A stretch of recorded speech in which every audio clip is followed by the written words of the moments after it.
গতকাল আমাদের মাননীয় মুখ্যমন্ত্রী বাংলা তথা ভারতবর্ষের ইতিহাসে আর একবার বাংলার নাম স্বর্ণাক্ষরে লিখলেন উন্নয়নের পাঁচালী প্রকাশ করে।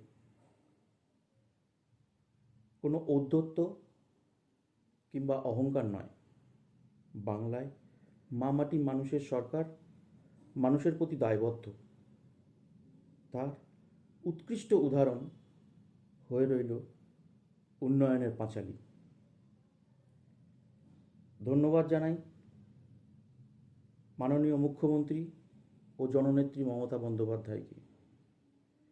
তার মস্তিষ্কপ্রসূত উন্নয়নের পাঁচালী প্রকাশ এবং বাংলাকে আর একবার বিশ্ব দরবারে গর্বিত করার জন্য। জয় বাংলা।